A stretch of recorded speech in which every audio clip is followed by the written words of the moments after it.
Good evening, everyone. Bonsoir tout le monde. Je m'appelle José Sanchez, je suis le directeur des communications des Jésuites du Canada. Bienvenue à notre soirée avec le Père John O'Brien. Le Père John va parler 30 minutes et son exposé sera suivi d'une période de questions d'une trentaine de minutes. Et les questions qui portent sur le sujet de ce soir auront la priorité. Il nous parle de la résilience en temps de pandémie. Et avant de commencer, je vais présenter quelques points pratiques et je vais d'abord parler français pour expliquer aux francophones, pour leur expliquer comment suivre l'interprétation en français. Si vous êtes sur un navigateur, dans les commandes de votre environnement webinaire, cliquez sur le bouton Interprétation et cliquez après sur la langue que vous souhaitez entendre. Si vous êtes sur un appareil mobile, dans les contrôles de votre réunion, appuyez sur le bouton avec les trois petites pointes au plus et après appuyez sur l'interprétation de la langue. Après, appuyez sur la langue que vous souhaitez entendre. C'est important de se souvenir que l'interprétation linguistique n'est pas disponible lorsque vous accédez à Zoom sur un navigateur web. Now back to English. Je reviens à l'anglais. Si vous avez des commentaires ou des questions, vous pouvez les inscrire dans la boîte des questions que vous trouvez au bas de votre écran ou au-dessus selon l'appareil que vous utilisez. Et nous allons répondre à ces questions vers la fin de la séance. Un autre rappel, il y aura un enregistrement du webinaire qui sera partagé avec les personnes qui se sont inscrites de 24 à 48 heures après l'événement. Et si vous avez des problèmes techniques, n'hésitez pas à utiliser la boîte de clavardage, le chat box, pour me communiquer votre problème. Et il me fera plaisir de vous aider. J'ai maintenant le plaisir de vous présenter le Père John O'Brien. Le Père John est un jésuite qui travaille fréquemment avec des jeunes et des jeunes adultes et qui est directeur des vocations pour les jésuites du Canada. Il est né dans une grande famille en Colombie-Britannique, famille qui a migré en Ontario quand il était adolescent. Il a étudié les communications à l'Université d'Ottawa. Il a été directeur d'une école catholique indépendante pendant 5 ans avant de discerner sa vocation chez les Jésuites. Il a un diplôme en philosophie de l'Université grégorienne à Rome et il a des études supérieures de théologie qu'il a faites à la Toronto School of Theology à l'Université de Toronto. Il a enseigné les communications, l'histoire du cinéma et la littératie des médias au Collège Saint-Marc de Vancouver, où, dans l'esprit de l'appel du pape François à la culture de la rencontre, il a organisé plusieurs voyages étudiants dans le nord du Canada. Il est aussi semi-actif sur les médias sociaux, mais préfère rencontrer les gens sur les médias sociaux originaux que sont le café, la bière froide et les expéditions. Alors, le Père John va nous dire comment, comme jeunes professionnels, nous pouvons demeurer résilients quand notre vie normale a été bouleversée, en particulier pendant la pandémie qui affecte le Canada et le reste du monde. Alors, bienvenue, Père John, je vous cède la parole.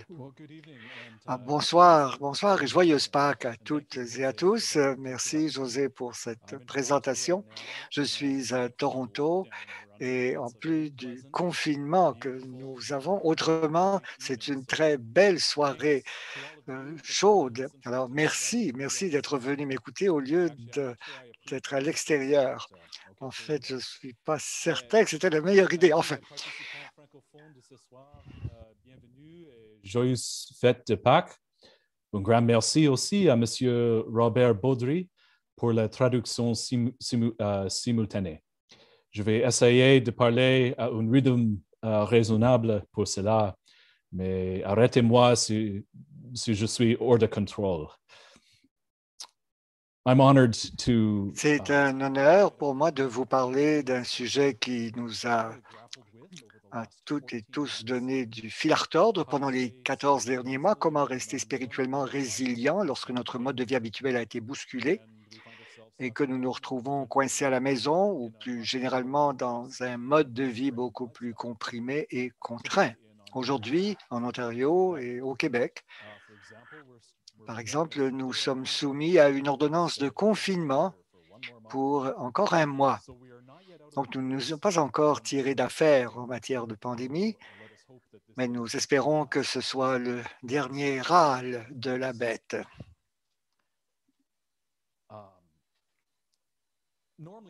Normalement, je suis la pratique consacrée qui consiste à définir ces termes avant d'aborder un sujet d'importance. Et ici, les mots-clés pourraient être spirituel et résilient. Qu'est-ce que nous voulons dire quand nous utilisons ces mots-là? En fait, je vais les laisser se dresser comme les sentinelles d'un titre accrocheur et au lieu de les définir de manière académique, je vais laisser leur signification découler du contenu de l'exposé. Pourvu que nous puissions nous mettre d'accord pour dire qu'en tant qu'êtres humains, nous avons une nature spirituelle, en plus d'une nature corporelle ou physique, et que dans la tradition catholique, ces deux natures sont intimement liées, tout devrait bien se passer. Dieu nous a tricotés d'une manière qui est fondamentalement bonne, et dans le cas des êtres humains, très bonne. La principale conséquence de cette observation, c'est que nous devons prendre soin de notre corps afin de prendre soin de notre âme, tout comme nous devons prendre soin de notre âme. Pour prendre soin de notre corps, il s'agit d'une relation de réciprocité. Il sera difficile de prier, par exemple, s'il y a une sirène qui retentit devant ma fenêtre ou si un enfant de 2 ans fait une crise dans la pièce à côté. Encore moins si j'ai un mal de tête intense ou que je suis épuisé après avoir passé toute la journée devant un écran d'ordinateur ou si je souffre d'anxiété et de stress. Bref, la grâce se fonde sur la nature. Ce soir, je vais simplement partager quelques idées tirées de la tradition ignatienne, qui revient à dire qu'il y a un dépôt de sagesse qui remonte à saint Ignace de Loyola, fondateur de la Compagnie de Jésus, jésuite. En fait, il est surtout connu pour les exercices spirituels qui, comme beaucoup d'entre vous le savent, sont un manuel de retraite qu'il a écrit et peaufiné tout au long de sa vie. Après avoir observé sa propre vie intérieure et celle des nombreuses personnes qu'il a dirigées et à qui il a donné ces retraites de 30 jours. Les exercices spirituels avaient généralement pour but d'amener une réforme profonde de la vie ou un discernement approfondi de la volonté de Dieu pour sa propre vie. Pour saint Ignace, la personne humaine ne s'épanouit vraiment que lorsqu'elle vit selon le plan de Dieu. Ignace croyait également que le Créateur est intimement impliqué dans la vie de ses créatures, que le Créateur travaille en fait dans les profondeurs de leur vie pour que nous puissions grandir et prospérer. Comme le Seigneur l'a dit en Jérémie, « Car moi, je connais les pensées que je forme à votre sujet, pensées de paix et non de malheur, pour vous donner un avenir et une espérance. » En outre, saint Ignace écrit que le Créateur est parfaitement capable de parler directement à la créature, ce qui signifie que Dieu ne fait pas le difficile et ne veut pas que nous ayons du mal à l'entendre. Dieu veut nous parler, que ce soit de façon spectaculaire ou, ce qui est plus typique, dans le murmure d'une brise légère. Alors, avec ces prémices à l'esprit, comment rester spirituellement vif et alerte quand nous subissons le régime potentiellement engourdissant de nos appareils à miroir noir, ponctué de voyages furtifs à l'épicerie et rythmé par le battement de tambour incessant des dépêches liées à la COVID? Comment rester spirituellement vivant quand nos routines normales de travail, de jeu et de détente, les sacrements, des relations sociales ont été émoussés et obscurcis par les masques, la distance de 2 mètres, la solitude et l'isolement? Je vais suivre la règle de 3 et proposer un tiercé de méga considérations ou de principes fondamentaux qui se prêtent à une application pratique en cette période de pandémie.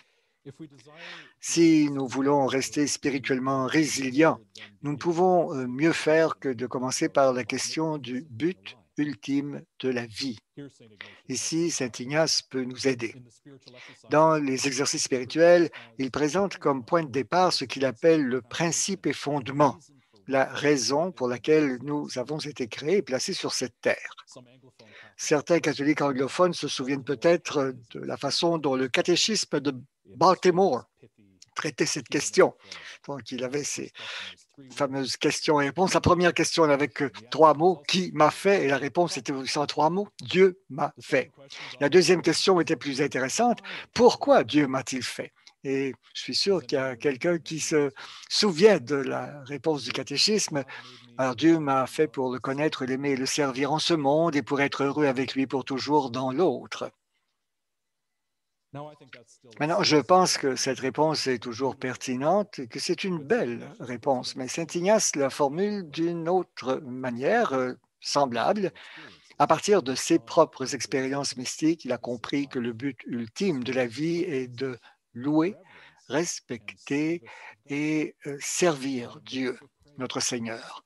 Je suis fait pour la louange, pour le respect ou la révérence et pour le service. Et grâce à ce triple objectif, nous pouvons structurer nos journées.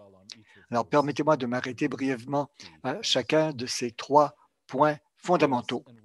La louange, le respect et le service nous relient à Dieu et à la plénitude, à la totalité, car ils correspondent à ce que les philosophes ont appelé les transcendantaux.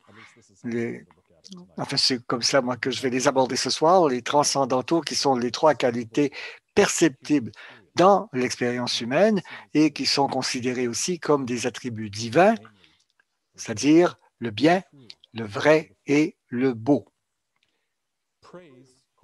La louange correspond à la vérité, au vrai.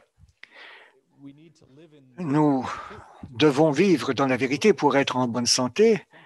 Et la louange, si elle est authentique, est l'une des plus puissantes de l'expression de ce que nous sommes, nous, comme créatures. Pourquoi en est-il ainsi? La louange est un langage d'amour aussi pur que possible, et puisque nous sommes faits pour Dieu, et puisque Dieu est amour, la louange devient le moyen le plus vrai de réinitialiser notre esprit. Nous le remarquons lorsque nous louons d'autres personnes. Cela élève l'âme, littéralement. Il est donc important que notre journée comprenne à la fois de la louange ou de la gratitude envers Dieu et envers ceux et celles avec qui nous vivons. C'est à Dieu que devraient aller les premières et les dernières pensées de notre journée. Ce sont les charnières qui déterminent plus que toute autre chose la qualité de nos journées. En vous réveillant, vous tournez instantanément votre esprit vers votre Créateur. Et comme les sucs mentaux ne sont pas encore tous en mouvement, le matin est un bon moment pour utiliser des prières officielles qui transmettent la vérité sur nous-mêmes et sur Dieu de la manière la plus succincte. Personnellement, au réveil, je récite l'offrande du matin, le Sushipé, donc prenez Seigneur et recevez, puis la prière de Saint François. Mais un Notre Père ferait également l'affaire. Chaque ligne de ces prières est chargée de vérité et elle nous prépare à une journée objectivement bien ordonnée, bien structurée. Mes amis plus orientés vers le charismatique aiment commencer la journée par une véritable louange et même un chant.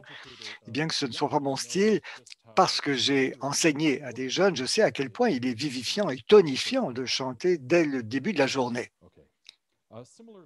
De même, le fait de terminer la journée par la prière d'examen, l'examen ignatien, vous met sur la voie d'une connaissance et d'une croissance spirituelle continue.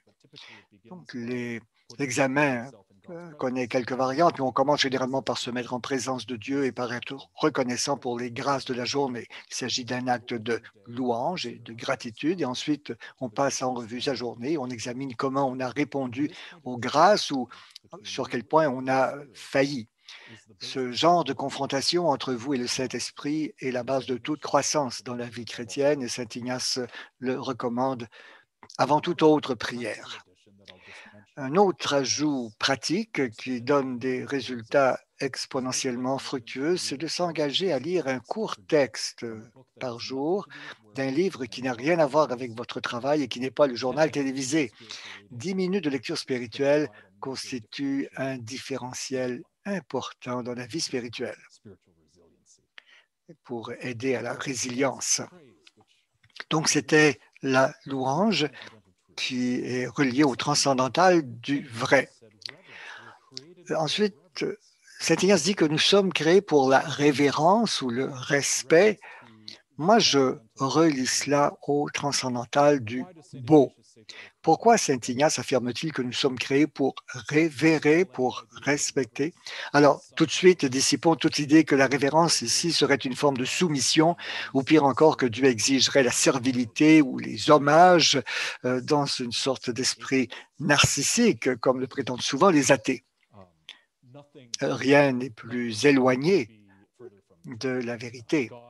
Le Dieu d'Abraham, d'Isaac et de Jacob, le Dieu de Jésus-Christ, désire une relation intime avec son peuple et c'est pourquoi l'Ancien et le Nouveau Testament sont une série d'alliances, des relations nuptiales proposées par Dieu, acceptées puis rompues par nous.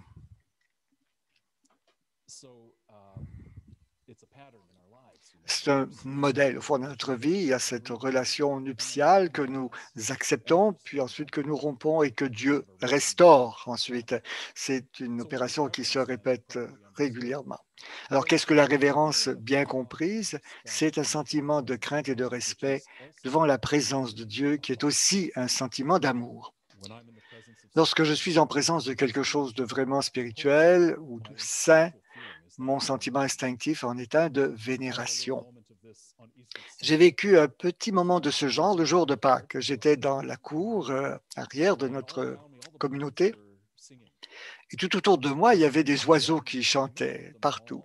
Et au milieu de tous ces oiseaux, il y avait un chant particulier qui résonnait plus fort que les autres. Et j'ai levé les yeux et tout seul au sommet du plus grand arbre se trouvait le petit corps rouge d'un cardinal. Le petit oiseau faisait face au soleil et il chantait à tue-tête et c'était le matin de Pâques, imaginez.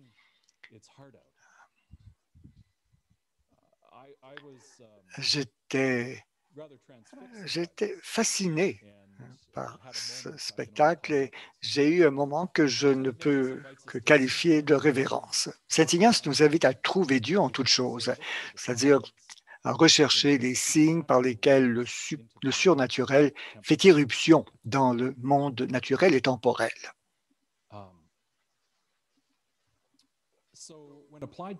Appliquée à Dieu, la révérence peut sembler le contraire de l'intimité, parce que Dieu ne désire pas la familiarité avec nous. Et pourtant, les gens savent depuis des temps immémoriaux qu'on ne peut se rapprocher de Dieu en se jetant sur lui dans une familiarité forcée. Retire tes sandales, car la terre que tu foules est une terre sainte, dit Dieu à Moïse. Mais c'est ainsi que commence en fait l'un des liens les plus intimes entre un homme et Dieu. Moïse a appris à tendre fréquemment la parole de Dieu et il fut, dit-on, la seule personne à parler avec Dieu face à face. La révérence conduit à l'intimité. Et nous retrouvons ce schéma dans les relations humaines. Par exemple, un couple d'adolescents qui s'aiment d'un amour collant et maladroit ne jouit pas nécessairement d'une véritable intimité spirituelle. Un couple mûr où les conjoints peuvent s'asseoir paisiblement en compagnie l'un de l'autre jouit d'un type d'intimité particulier qui se base justement sur la révérence mutuelle.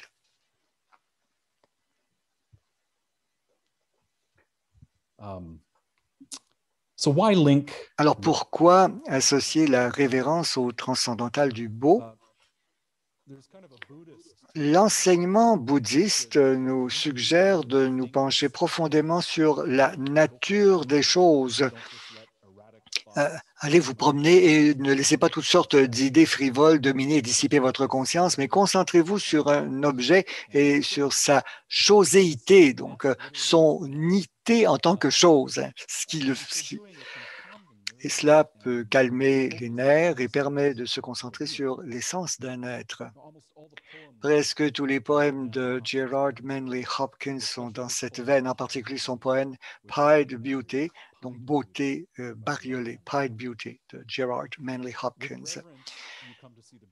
Avec la révérence, on en vient voir la beauté tout autour de soi, dans la création, certainement dans l'art et la musique, dans les autres personnes et même dans les ruptures, dans les blessures.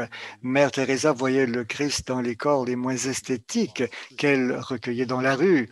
Elle vénérait littéralement les malades et les mourants parce qu'elle voyait en eux la présence de Dieu, non pas d'une manière conceptuelle, mais littéralement, car les yeux de l'amour voient clairement ce que des yeux blasés n'arrivent pas à voir. Le documentaire de Malcolm Muggeridge qui a fait connaître Mère Teresa s'intitule fort justement « Quelque chose de beau pour Dieu ». Tout au long de sa vie, Mère Teresa a encouragé des milliers de personnes, en particulier des jeunes en quête de sens, à faire quelque chose de beau pour Dieu. Alors, comment pouvons-nous vivre la révérence ou la beauté? Voici quelques suggestions. Limiter strictement les systèmes de loisirs par défaut qui dominent nos foyers. L'ordinateur, la télévision à écran plat et le terrier de Netflix et les autres sources de divertissement en streaming. S'il est vrai que l'on peut trouver de l'art véritable dans ces médias, je pourrais vous donner certaines de mes préférées, mais ces technologies sont conçues pour créer une dépendance et induire la consommation excessive. Et à domicile, comme nous le faisons actuellement, il faut réagir contre le rayon tracteur dominant de la passivité dégénérative. L'évasion pure et simple est rarement réparatrice, mais l'art de qualité ravive l'esprit et le cœur.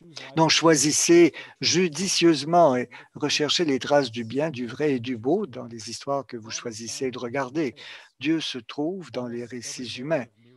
Presque tous les récits reflètent le mystère pascal, par exemple, et tous les récits trouvent leur sommet dans la passion, la mort et la résurrection du Christ.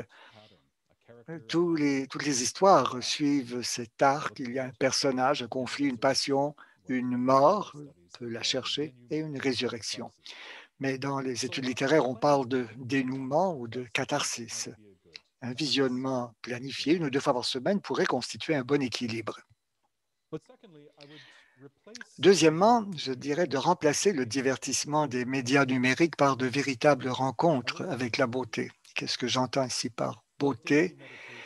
La méditation ou la prière quotidienne est évidente et je recommande de 20 à 30 bonnes minutes de Lectio Divina ou de méditation ignatienne imaginative sur un texte biblique. Et Irénée, bien sûr, a raison de dire que la gloire de Dieu, c'est l'être humain qui vit pleinement, mais plus important, c'est la deuxième partie de cette phrase qui dit que ce qui fait vivre l'homme, c'est la vision de Dieu. Où trouver Dieu d'une manière qui vous amène à le contempler dans la stupeur et l'émerveillement. En pratique, j'essaie de faire un acte de respect intentionnel par jour, en plus de la prière, un morceau de musique, par exemple le quintet pour clarinette de Mozart, que vous écoutez pour lui-même, pas en musique de fond, mais vraiment écouter quelque chose et entendre le plaisir de Dieu qui s'exprime dans la mélodie. Ou même la bande-son du film de Terrence Malick, Une vie cachée, qui est aussi une inspiration moderne. Vous pouvez voir aussi de la musique sacrée, donc qui est produite par exemple par des frères et sœurs qui portent le nom de Harpa Dei. Ça aussi, ça peut vous aider. Percevoir sa place dans la nature, c'est une autre approche féconde. Alors, c'est sans doute évident pour la plupart, mais nous vivons dans d'immenses environnements artificiels conçus par des ingénieurs humains et qui peuvent occulter notre place plus naturelle ou notre place originelle dans le monde. Si vous êtes coincé à l'intérieur d'un bureau, regardez par la fenêtre, peut-être toutes les demi-heures. Il y a des études qui montrent qu'en regardant périodiquement par la fenêtre, vous serez plus productif qu'en vous contentant d'accomplir votre tâche. Une promenade quotidienne s'impose. Et des études montrent aussi que marcher sans chaussures sur la Terre provoque une merveilleuse réinitialisation de nos énergies. Les pieds nus sont facultatifs, chers compatriotes canadiens, mais le temps va se réchauffer. Révérez le monde qui vous entoure, car, comme dit l'Écriture, les cieux racontent la gloire de Dieu et le firmament proclame l'œuvre de ses mains. Alors, ceci pour la révérence et la beauté. Et le troisième objectif pour lequel nous avons été créés, d'après Saint Ignace, c'est le service. Et je rattache le service au transcendantal du bien, du bon ou du bien. Le transcendantal, connu sous le nom de bien, a toujours été lié à l'action juste, les actes moraux ou éthiques que nous accomplissons. Ou, si on formule ça de façon plus chrétienne, c'est le passage de la contemplation à l'action. Aujourd'hui, le mot service est malheureusement associé au bénévolat dans les écoles ou au service militaire ou au service d'urgence. Ce sont toutes des activités tout à fait légitimes, des formes de service qui sont bien, mais ils comportent une nuance de superficiel, de facultatif ou d'extérieur. Quand Saint Ignace de Loyola dit que nous sommes faits pour le service, il veut dire qu'il y a dans notre ADN une vocation à l'action et à l'orientation vers l'autre. Je pense que nous savons par expérience que c'est dans les moments où nous sommes les plus altruistes que nous nous sentons le plus entiers, le plus vivant. Jésus dit, celui qui veut sauver sa vie la perdra et celui qui perd sa vie à cause de moi la trouvera. C'est un paradoxe. Les scouts et les guides font une bonne action par jour, ce qu'ils appellent la BA. Je ne suis pas scout, mais j'appuie ce message. Et ce n'est pas censé être quelque chose de spectaculaire, mais ce sont plutôt de petites choses qui sont faites intentionnellement pour les autres. J'ai vu une fois un aimant de réfrigérateur qui disait « Tout le monde veut sauver le monde, mais personne ne veut aider maman à faire la vaisselle. » Quand nous faisons de petites choses par amour, nous sauvons le monde, un moment ou une âme à la fois. Bien sûr, si vous êtes déjà parent, votre vie quotidienne est déjà largement préoccupée et occupée par le service. Mais puisque cette conférence s'adresse aussi à de jeunes professionnels, et j'imagine qu'il y a aussi quelques étudiantes et quelques étudiants parmi nous, il peut être spirituellement pratique pour ceux et celles d'entre nous qui ne sont pas parents de prendre la résolution de faire une bonne action, un acte quotidien, délibéré de service désintéressé. Nous sommes faits pour la louange, la révérence et le service de Dieu, qui est le vrai, le beau et le bien. Et plus nous intégrerons ces pratiques, plus nous serons résilients. Et j'aimerais terminer par une dernière réflexion. En 2016, les Jésuites ont eu leur congrégation générale. C'est un parlement qui se réunit une fois par décennie. On élit un nouveau général, on adopte de nouvelles normes, de nouvelles priorités. Comme d'habitude, le pape est venu parler aux délégués en personne, sauf que pour la première fois dans l'histoire, le pape était aussi un jésuite. Et le pape connaissait intimement la spiritualité de l'ordre auquel il s'adressait. Dans son discours, le pape François a souligné plusieurs points qui étaient familiers aux jésuites, mais aussi, je pense, des points qui sont universels et valent pour tous les chrétiens et les chrétiennes. Le premier point me semble le plus important. Dans le contexte de la pandémie, le pape a dit que nous devrions demander intensément au Seigneur la consolation dans nos vies. Le public jésuite sait ce que signifie la consolation, car saint Ignace en a parlé dans ses règles pour le discernement des esprits. La consolation, dans ce sens ignatien, est toute connaissance ressentie de l'amour de Dieu qui vous enflamme ou vous remplit tellement le cœur que tous les autres amours ne peuvent subsister qu'à la lumière de cet amour. La consolation est aussi toute expérience de joie intérieure ou de paix durable. Il peut même inclure l'expérience des larmes purificatrices et réparatrices. Je parle à quelqu'un aujourd'hui qui m'a dit qu'elle a passé la journée d'hier à pleurer et que c'était une expérience extraordinaire.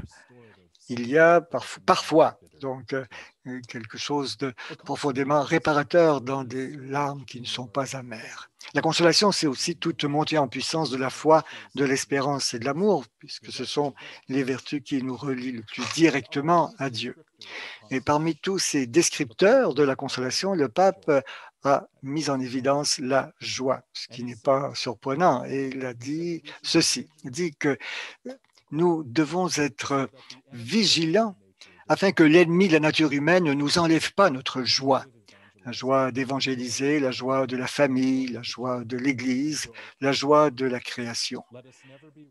Qu'il ne nous la vole ni par le découragement devant la grandeur des maux du monde et les malentendus entre ceux et celles qui se proposent de faire le bien, ni en la remplaçant par les joies futiles qui sont toujours à portée de main dans n'importe quel magasin. Alors, chers amis, dans vos examens quotidiens, trouvez la source de votre joie et poursuivez-la quotidiennement. Ce peut être une personne, une prière, mais que toutes vos relations soient des sources de lumière et de grâce. Et lorsqu'elles deviennent des croix, c'est une invitation à une plus grande croissance en profondeur de caractère.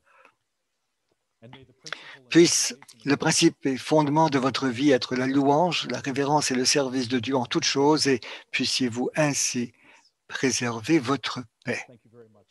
Merci beaucoup pour votre attention. Merci d'être là ce soir. Merci, Père John.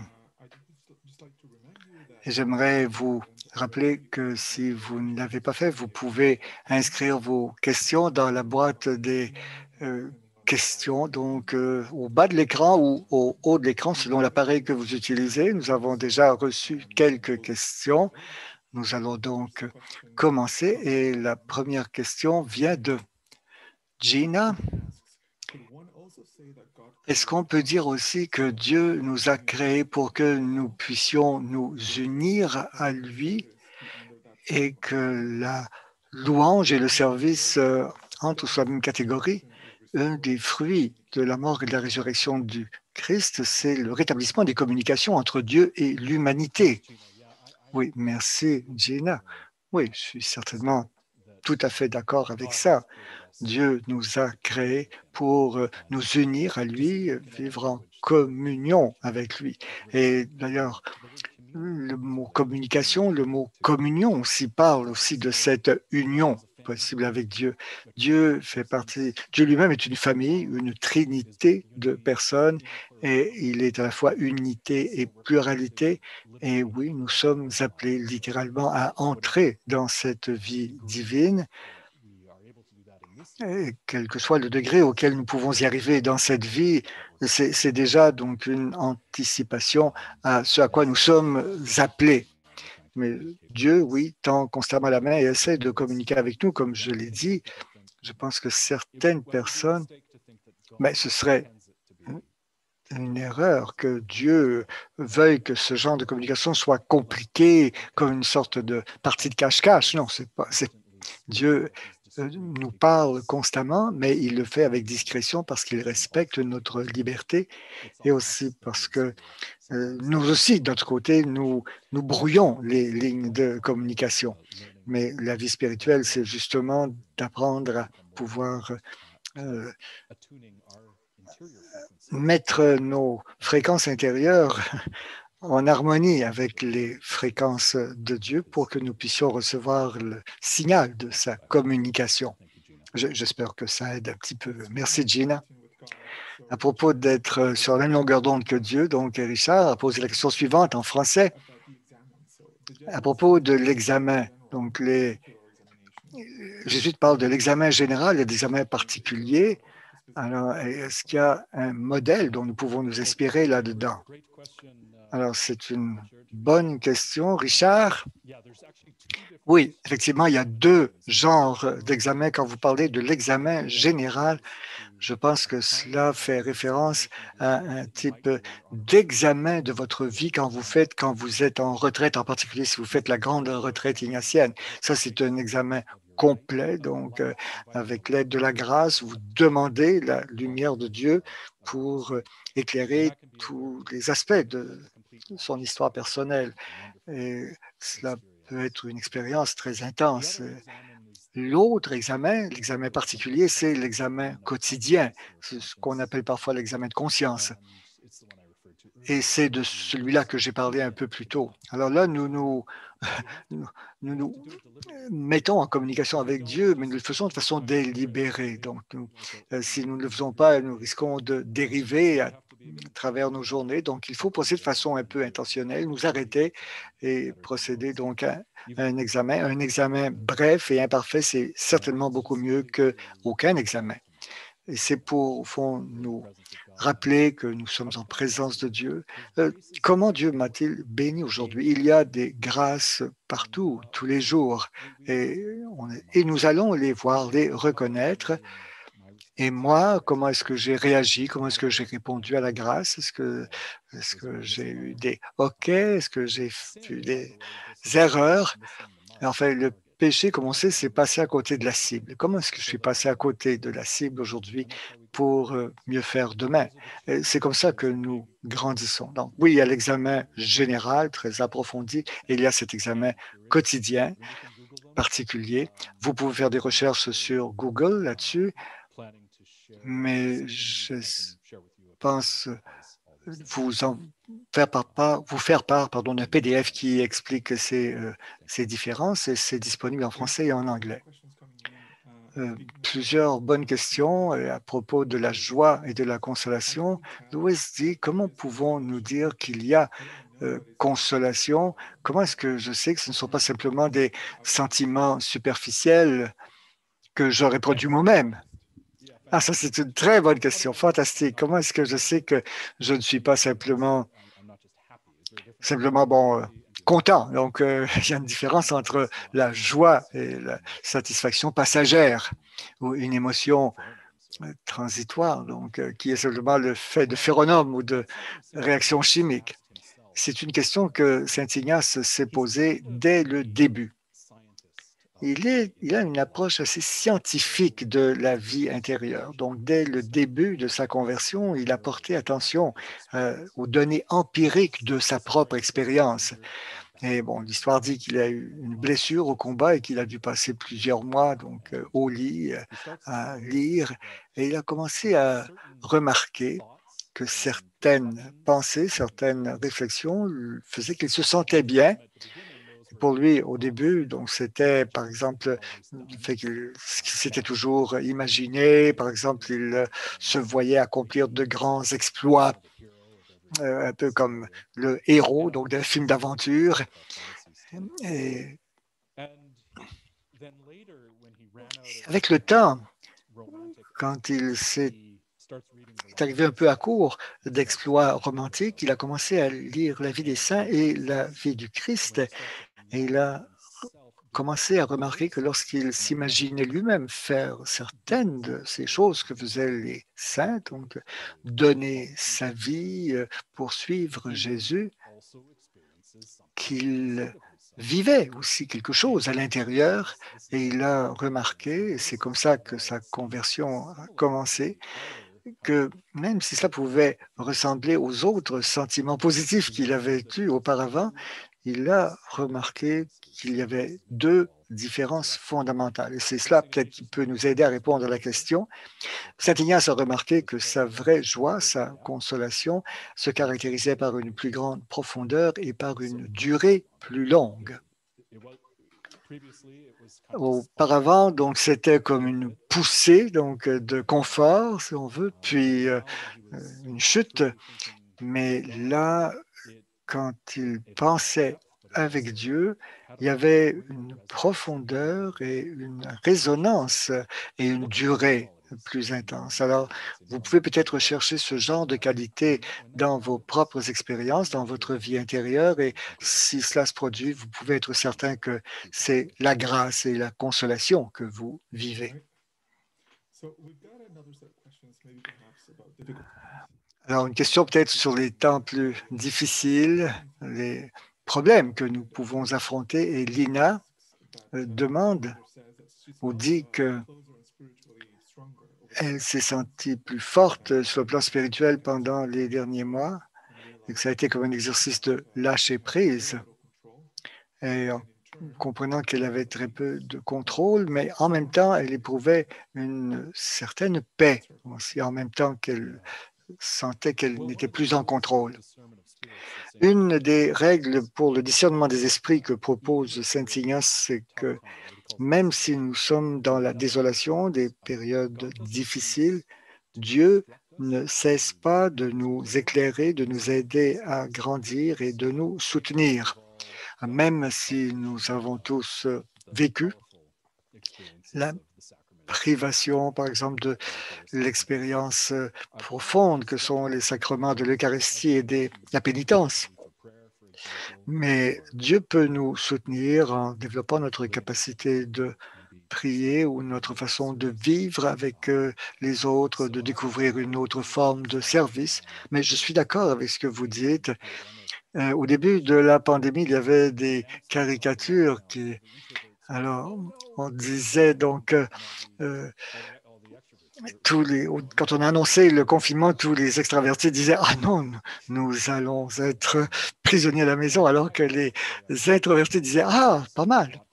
Mais je pense qu'il y a certainement beaucoup à gagner sur le plan spirituel de vivre sur un mode de vie plus comprimé. Mais au fond, c'est comme toute formation. Nous, les jésuites, donc nous vivons des temps de compression, par exemple, au noviciat, avant de travailler dans l'Église et dans le monde. Alors moi, je dirais, prenez ce que vous avez appris dans cette période à la maison et présentez cela au Seigneur pour qu'il vous transmette l'abondance de la grâce en vous donnant accès au culte en communauté à l'Église, par exemple. Une question qui est un peu analogue, comment trouver des façons de revenir à la joie et comment est-ce que la prière aide à donner un sens à la souffrance? C'est une immense question, en fait. Comment revenir à la joie quand on a connu la souffrance? J'hésite presque à donner une réponse trop générale à cette question-là. Quand nous vivons la souffrance, nous vivons la croix en temps réel. La croix n'a rien d'agréable. Dans notre foi, la croix, c'est d'abord notre Seigneur qui la porte dans l'histoire, mais aussi pour et avec chacune et chacun de nous. Je dirais qu'on peut trouver la joie dans la croix, mais à condition de transformer cette souffrance en amour. Autrement, ça ne reste que de la souffrance. Mais si, d'une certaine façon, nous arrivons à en faire comme une arête dans notre vie qui nous permet d'entrevoir Jésus, Jésus va nous rencontrer là. J'ai souvent trouvé que mes propres rencontres avec le Christ les plus profondes, c'est quand j'ai pu composer avec mes blessures. Alors, les apparitions de Jésus après la résurrection montrent qu'il porte toujours ses blessures. C'est un grand mystère, mais cela prend vie quand on contemple ce mystère et que nous voyons que Dieu est avec nous dans notre souffrance, même la plus intime. C'est un peu comme le mystère du samedi saint. Nous disons que Jésus est descendu aux enfers. Il est allé au séjour des morts. Ça signifie qu'il n'y a pas de séjour des morts pour nous. qui soit abandonné de Dieu parce que Dieu est présent même là, à travers Jésus ou pour Dieu nous y retrouve toujours parce que Dieu est déjà là. Il n'y a pas de mort, il n'y a pas d'enfer, il n'y a pas de séjour des morts qui soit trop éloigné, trop obscur pour que Jésus n'arrive pas à nous y retrouver. Jésus nous retrouve dans notre souffrance et notre souffrance en lui peut devenir joie. Dans son discours après la scène, Jésus dit, vous êtes dans la souffrance maintenant, mais je vais vous rencontrer. Et à ce moment-là, vous serez dans la joie et personne ne pourra vous enlever cette joie. Une autre question porte sur la façon de prier. Et j'en commence par celle-ci. Comment trouver un bon endroit pour prier quand on est fatigué d'être à la maison?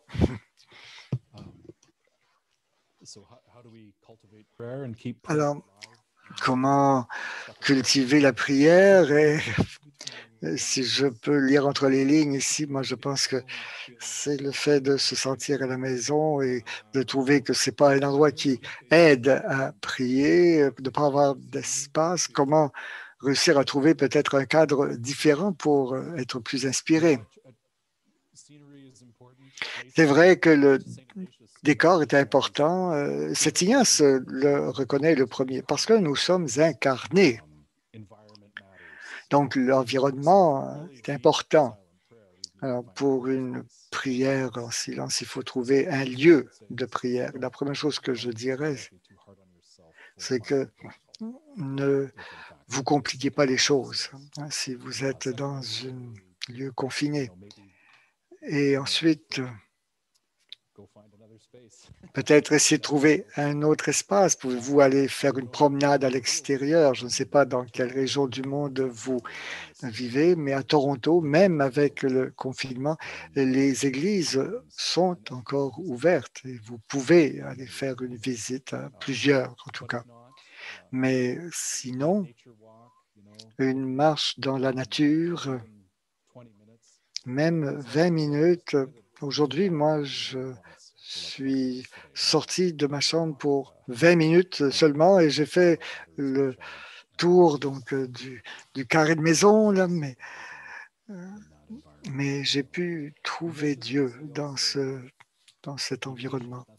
Et Ignace dirait, soyez patient. C'est une de ces règles pour le discernement des esprits. Si vous vous sentez dans la désolation, soyez patient car la consolation va revenir. Elle revient toujours.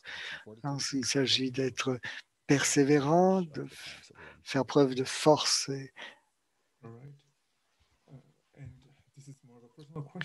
C'est une question plus personnelle. Est-ce que vous connaissez les retraites dans la rue?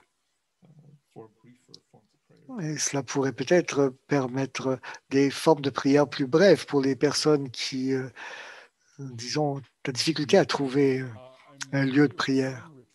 Je connais certaines retraites dans la rue, donc il y a certaines initiatives jésuites donc, qui permettent de faire des retraites, mais avec des personnes en situation d'itinérance. Il y a aussi d'autres instituts religieux ont aussi organisé des programmes semblables et aussi pour faire des marches contemplatives à la nature. Quand j'accompagnais des groupes d'étudiants dans des expéditions de service, il était très important qu'ils puissent d'abord se situer, bien observer l'environnement où ils étaient et ils ont rapidement eu un sentiment d'admiration, de stupeur devant la nature. Ça ne prenait pas beaucoup de temps, en fait. Eh bien, je peux simplement approuver cela. Une autre question sur la façon de prier. Est-ce que vous recommandez de réciter le chapelet au lever le matin? Saint Ignace a un principe de vie spirituelle, et ce qu'il appelle le tantum quantum, ça signifie dans la mesure où ça fonctionne pour vous. C'est ce que je répondrai. Vous savez, chacune est un peu différent. Alors, vous surtout quand vous êtes plus jeune, vous faites des expériences pour découvrir quelles sont les formes de prière qui vous conviennent. Et la variété est bonne aussi. Il y a parfois des moments où le chapelet est exactement ce qu'il vous faut. À d'autres moments, donc, ça ne fonctionne pas. Mais il y a toujours une grâce à essayer. Et quel que soit le moment de la journée, personnellement, moi, je ne réciterai pas le chapelet le matin, mais ça n'est pas moi, ça n'est pas mon heure. Mais si c'est bon pour vous, certainement, tantum quantum, dans la mesure où ça fonctionne pour vous. Un autre type de question pour revenir à la désolation, et en particulier en contexte de pandémie. Comment savons-nous que les bas que nous vivons sont un temps de désolation plutôt que de dépression? Ah non, merci pour cette question. Oui, j'ai à peine effleuré ce que sont la désolation et la consolation pour saint Ignace dans la règle pour le discernement des esprits. C'est peut-être un sujet sur lequel il faudrait revenir plus en profondeur. Mais c'est une question qui se pose lorsque nous présentons les règles pour le discernement. Et je dirais que la vraie dépression, c'est quelque chose qui est l'objet d'un diagnostic clinique. Et certains des conseils de saint Ignace pour la désolation peuvent aussi s'appliquer à quelqu'un qui souffrirait d'une dépression plus grave. Mais moi, je ferai clairement une distinction. La désolation, c'est un état spirituel, quelque chose que vous allez vivre dans la prière ou qui vous arrive de façon soudaine et inattendue. Et le conseil d'Ignace à ce moment-là, c'est ne prenez pas de décisions importantes quand vous êtes en désolation, mais s'il s'agit de dépression, il est possible qu'il faille changer quelque chose. Ça, c'est certainement une distinction importante entre la dépression et la désolation. Si vous êtes en dépression, vous aurez sans doute à prendre des décisions importantes, accepter de prendre un médicament, par exemple, ou consulter en tout cas.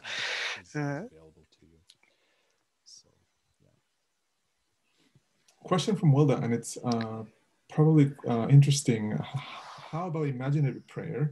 Et une question sur la prière d'imagination.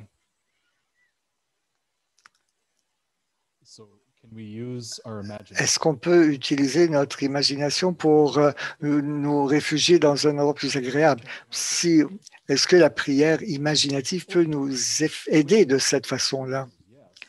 Bon, en quelques mots, oui. Dans la prière ignatienne, nous prions généralement sur une scène de l'Évangile. Nous utilisons l'imagination pour nous immerger dans une scène évangélique. Et c'est là que nous rencontrons d'autres personnages, que nous rencontrons Jésus-Christ ou la Sainte Vierge. Et c'est une source de consolation quand on les voit réagir, quand on entend ce qu'ils disent, quand nous imitons ce qu'ils font. Et Ignace dit, utilisez tous vos sens. C'est ce qu'il appelle l'application des sens. De même que nous avons 5 sens extérieurs, nous avons aussi une vision, une ouïe intérieure, un odorat, un toucher intérieur. Et nous pouvons donner vie à ces sens. Et tout cela est très bien, tout cela est salutaire. Mais vous savez, même les anciens philosophes disaient que nous devenons ce que nous contemplons. Alors, peu importe ce que nous contemplons dans l'imagination, mais ça n'est pas neutre. C'est comme ce que nous observons comme divertissement. Tout cela a un impact sur nous. Je pense qu'il faut suivre le conseil de Saint Paul dans les Philippiens 4:8 où il dit « Regardez les choses qui sont nobles, qui sont pleines de grâce et de vérité ». En Philippiens 4:8, là, c'est un bon conseil à garder, donc un mantra auquel revenir. C'est un bon conseil à suivre. Nous sommes à 5 minutes de la fin et nous pouvons peut-être traiter 2 autres questions. Il y en a quelques-unes. Comment rencontrer Dieu si nous sommes constamment en colère et si nous vivons un manque de confiance? C'est peut-être relié à la COVID, quand les gens ont perdu un emploi, par exemple, ou vivent une situation difficile parce qu'ils sont confinés à la maison. Comment trouver Dieu? Comment rencontrer Dieu lorsque nous nous sentons en colère ou frustrés ou désespérés? J'aimerais vous parler en personne parce que chacun vit cela à sa façon, très personnelle. Mais de façon générale, je dirais que si nous avons un problème de colère, Dieu ne veut pas de piété artificielle, de piété fausse. Il ne veut pas qu'on lui dise des mots convenus. Ce que Dieu attend de nous, c'est d'abord l'authenticité. Si vous vous sentez en colère, anxieux, frustré, même à l'égard de Dieu, pour certaines choses, je dirais, dites ce que vous avez à dire, exprimez ce que vous ressentez. Et Dieu peut en prendre. Mais ensuite, prenez le temps d'essayer d'écouter ce que Dieu peut vous répondre.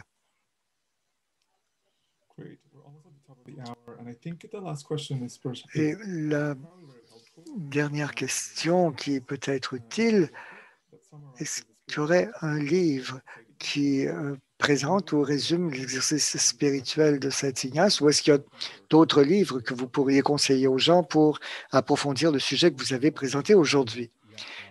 Merci d'avoir posé cette question.